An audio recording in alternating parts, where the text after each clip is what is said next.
My alarm goes off pretty much consistently at 4:30 in the morning. There's a lot of people out there making excuses for why they can't do something without even trying. But how do you know you can't do it if you haven't tried?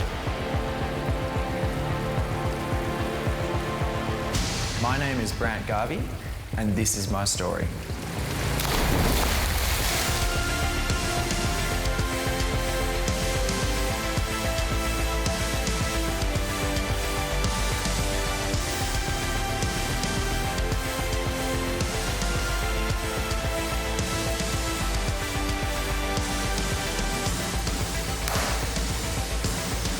The greatest pleasure in life is doing what others say you cannot. And there are no excuses.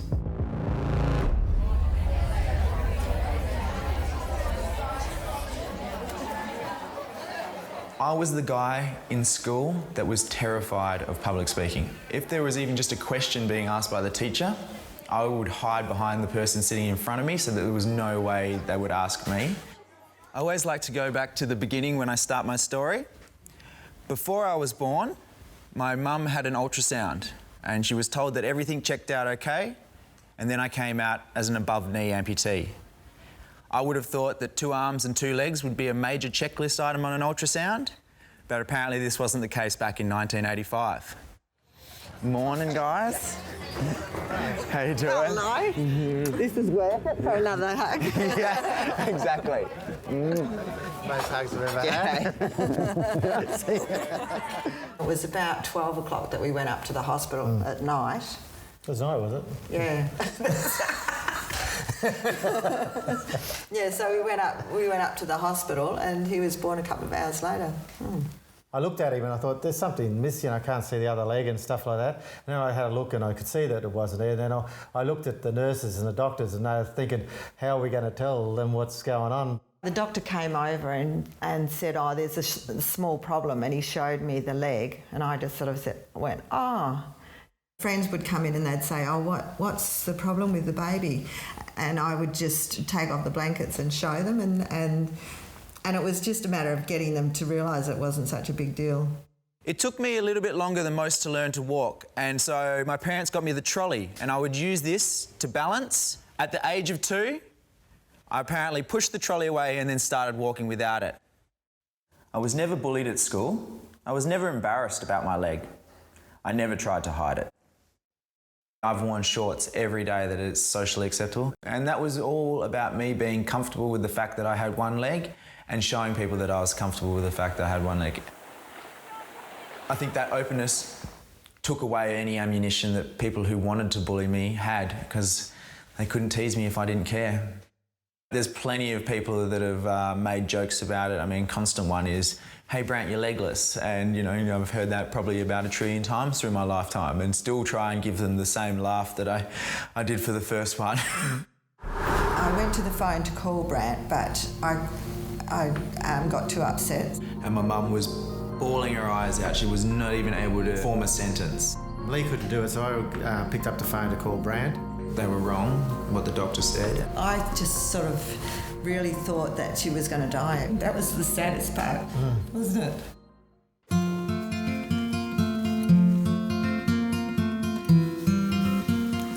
So, what have you been up to? Bit of training, way too much cardio, and a lot of speaking gigs. My name's Brant Garvey, and I'm Brant's little sister, and I work as a hairdresser down in Albany. So what are we doing with the top here? It's a trademark, man. You're not allowed to touch it. Chop it off. He was just a normal brother. He was really annoying when I was younger. Then as I got older, he was more the protective brother. I never really thought about Brant having one leg. I suppose the only time we thought about it was when he would make up some story about how he lost his leg. I can remember one where, he went to the war and he was in a plane and the aeroplane crashed into the ocean, and as he was swimming to save everybody in the ocean, a shark bit it off. I was a happy, normal kid, but one day it was like everything I knew just shattered. I was 13 going on 14. I was having a lot of back pain, and it would sort of come and go, so people thought that I was just trying to miss out on school. And so then they did a whole heap of MRIs and x-rays of my hip, and then they found that there was something there and did the biopsy. And they sat there and looked at me and was like, almost like they were waiting for me to cry. I then got a call back from my dad, and at that moment he then started crying. And for me, that was one of the most challenging experiences of my life. Hearing your own father cry, and I mean like real crying from a grown man, is the most horrendous thing I've ever heard. She ended up having quite an intensive chemo. It was really tough on her body as well, and she was really sick. As soon as she got all clear was the next checkup where they'd found it again. She never complained through the entire process. She was going through hell and never said why me, just took it day by day, getting through it, and then getting past all the treatment and radiation and coming out the other end. Oops. I've been clear of cancer for about 6 years now, so yeah, past the 5-year mark, which is good. So, is there anyone underneath me, just in case my leg does fall off? Mate, are you seriously worried about it falling off? It slipped when we were doing the training, but it was mostly on. Okay, we'll let the roof know. Since my sister was diagnosed and gone through cancer, all those charities that were involved in helping my sister, like Ronald McDonald, like PMH Foundation, was so important, and now I just do anything that I possibly can to help them out. I'm absolutely terrified of heights, and so doing that abseil challenge of 160 metres was one of the hardest things I've ever done. I've never sweated so much in my life. No. Roger, yeah, we've got them on the edge. Dispatching 1 and 2 now. Yeah! Yeah, nice. Woo! So another edge, 2 feet. Keep your feet wide, remember? So get your left foot down. Okay. So keep following. This edge is easier than the top. The hard part's done. Yeah. Awesome. Far out. Sweet boys, good job. Nice one, Colin. Brant Garvey, you owe me big time, as always. 1 metre left. Woo! Sick, man. Oh yeah. Oh yeah. That's it, man. Stop.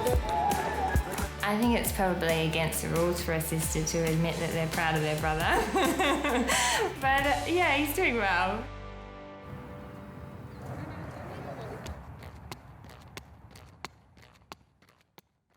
So I was with my wife and our 2 very masculine dogs, Lani and Buster.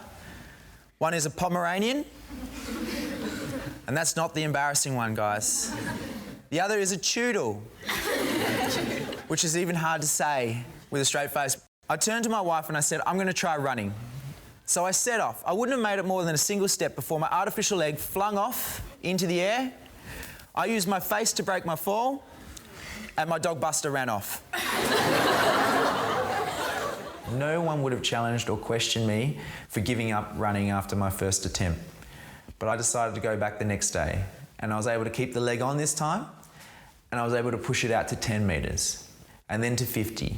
And then I vividly remember celebrating the first time I ran 100 metres without a break. That was a moment of glory. And then I thought I'd take part in a charity run, and the IBF Run for a Reason was coming up. And as I was running, something quite unexpected happened. I'd be running past a group of people walking, and I'd hear this, "Oh crap, we have to start running." This was extremely motivating. I was now starting to show people with 2 legs that I could do this, so there's no reason they couldn't. As a culture, we all tend to encourage excuses rather than challenge them. I don't know why people are also afraid to actually go, wait up, no, you're just making an excuse. I've honestly had people come up to me and say, look, I'd love to run, but I've hurt my ankle. And I'm like, I only have one. Like, you can't use that as an excuse to me. I literally have one ankle. The Paralympics isn't just a sport for any disabled athlete now, it's a sport for the most elite disabled athletes, and these guys are seriously moving fast. You have to train yourself to even be able to push your body into the level of pain that I get into.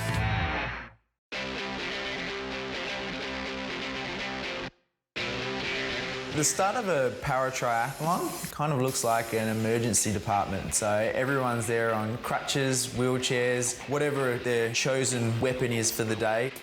I wear my leg because I find that the easiest. We're all ushered down to a pontoon.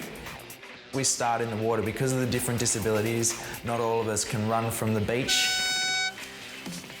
So Penrith was the last step on qualifying Australia a spot to the Rio Paralympics. It's the most nervous that I've ever been for a race in my life because it was the final step. I knew if I finished in the top 3 that I got Australia a spot.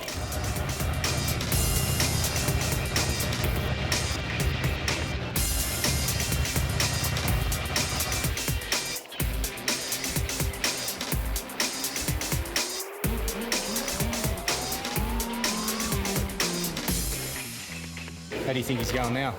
Well, we just heard over the speakers that he was about 1:50 behind the guy that's coming in first. So, So he's made some time back then. yeah, That's about 10 seconds. So I think we can actually... Is that Brant coming in over behind there? good. Yeah, it could be.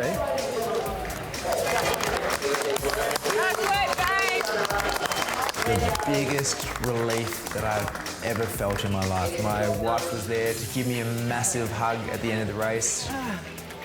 We've done it. We've done it. We've done what we needed to do, and yeah, it was phenomenal.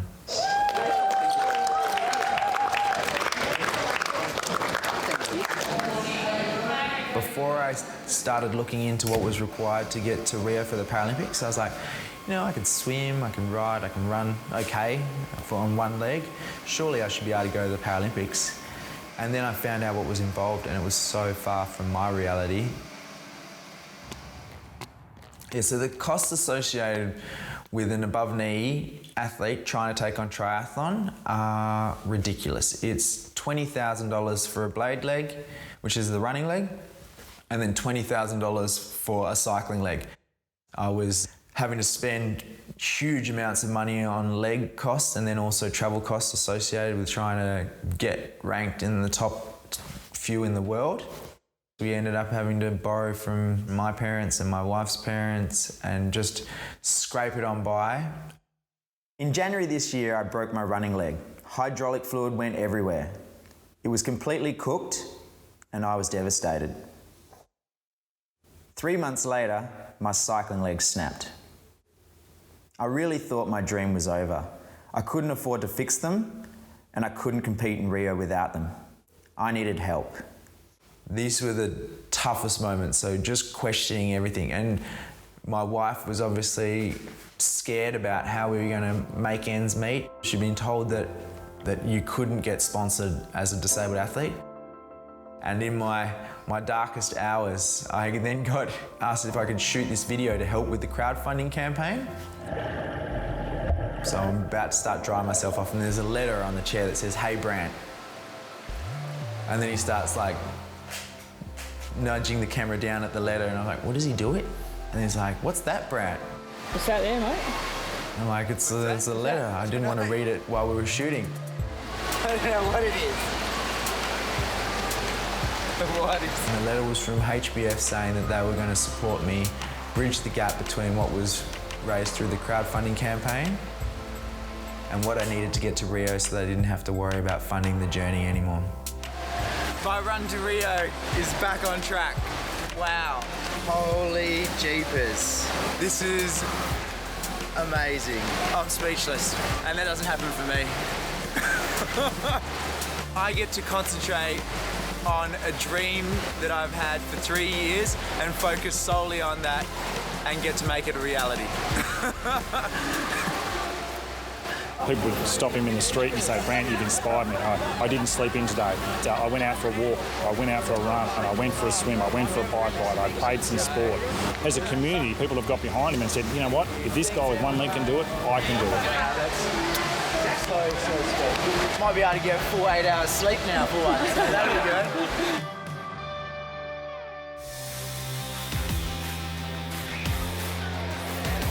I'm proud that I can be a role model for these kids.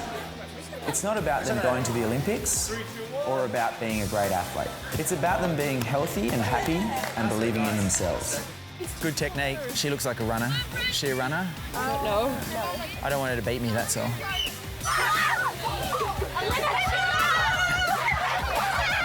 Oh, cheating! Gotta be out of the line! Every time I see my big head on a billboard, it's a bit of a shock. Even when people come up and go, are you the guy from the HBF ad? I'm surprised that they know who I am. Cheers, guys. Thank you very much. Cheers. Thank you. When I started this journey, I didn't think what I was doing was anything special. And it was through social media, I would just be writing and posting about what I was doing, and I'd get all these comments about, oh, wow, it's so inspiring. And I was like, what do you mean? I just went for a run. Just went for a swim. Right then and there, I said, that's what I want to do. I want to go to the Paralympics and I want to be the first to represent our country in this new sport. In Rio, you're going to see the biggest, most spectacular Paralympics that's ever been.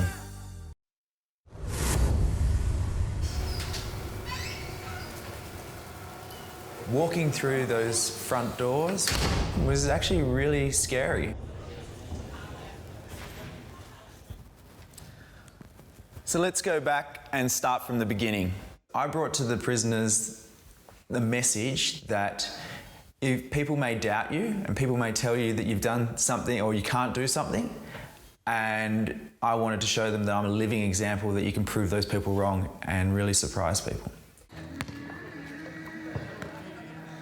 So yeah, 3 years and you've got 19 months to go? Yeah. And you count crossing the days off the calendar? These guys are in here because they've obviously made some bad decisions. I wanted them to understand that they're in control of their own futures. So I'm always trying to just push people to believe that they can achieve much more than they believe they can themselves. When you want to give up, what makes you keep going, huh? One of the things is I have mentors, and I think finding those on the outside as soon as possible would be great, because you can look to them as examples of what to do when it does get tough. Yeah, I've run half a marathon. Okay, how's that? Yeah, I just gave up. So do you reckon if you went to try and do it again, would you give up, or would you reckon you'd go the whole way? Knowing that I could do it with one leg? I'll give it my best shot. The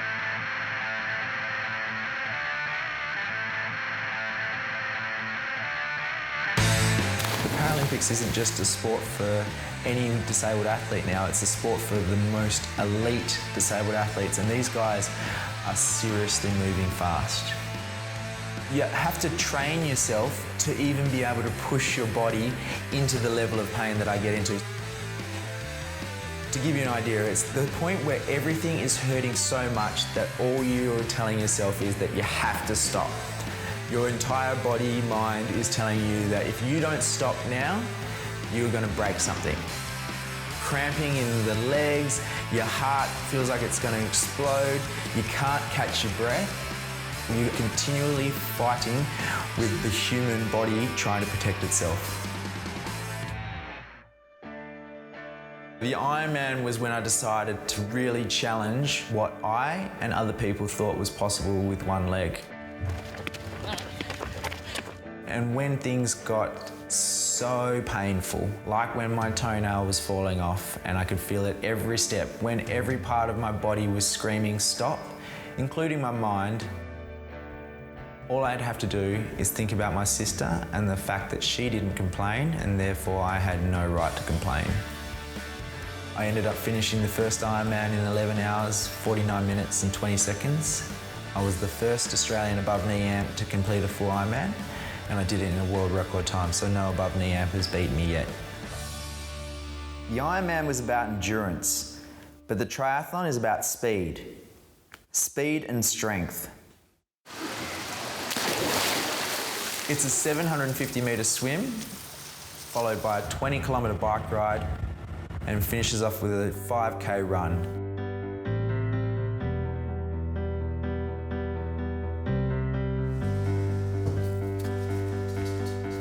Are you coming with me? Rio symbolises the completion of a lifelong dream. To be able to label myself as a Paralympian is something that I'll wear as a badge of honour for the rest of my life. What am I coming home from Rio with? Well, we're always going to set the bar high. I'm coming home with gold, and I'm going to do everything that I possibly can to make sure that happens. Wish me luck.